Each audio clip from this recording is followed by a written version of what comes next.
டெம்பரவரியாக வந்து அந்த சளியை சரி பண்ணிக்கிறதுக்காக அப்பப்போ ஊசி போடுறது, மாத்திரை எடுத்துக்கிறது, சில பேர் இன்ஹேலர் எடுத்துக்கிறது, பஃப் யூஸ் பண்ணுறது, இந்த மாதிரி பண்ணிகிட்டே இருப்பாங்க. ஸோ ஆனாலும் திரும்பி திரும்பி அந்த இன்ஃபெக்ஷன் வரதை நம்ம பார்த்துட்டே இருக்க முடியும். திரும்பி திரும்பி சரியாகுது, திரும்பி வருது, சரியாகுது, திரும்பி வருது, இந்த மாதிரியே சொல்லிகிட்டே இருப்பாங்க. ஸோ அதுக்கு என்ன பண்ணலாம்? நாள்பட்ட சளியாக இருக்குது, சளி வந்து கரையவே மாட்டேங்குது அப்படிங்கும்போது நம்ம என்ன பண்ணலான்னு பார்த்தீங்கன்னா, ஒரு துண்டு இஞ்சி துண்டை எடுத்துக்கலாம்.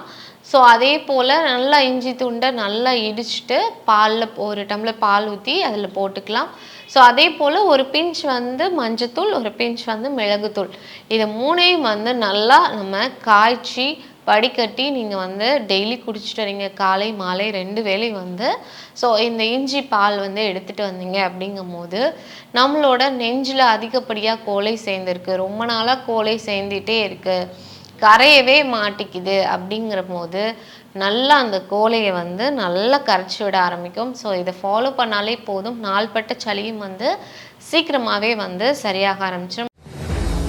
மேலும் ஆரோக்கிய வாழ்விற்கு எளிமையான மருத்துவ குறிப்புகள் மற்றும் சிகிச்சை பெற்று குணமடைந்தவர்களின் அனுபவங்களை உடனுக்குடன் தெரிந்து கொள்ள RJR ஹாஸ்பிட்டல்ஸ் யூடியூப் சேனலை சப்ஸ்கிரைப் செய்து கொள்ளுங்கள்.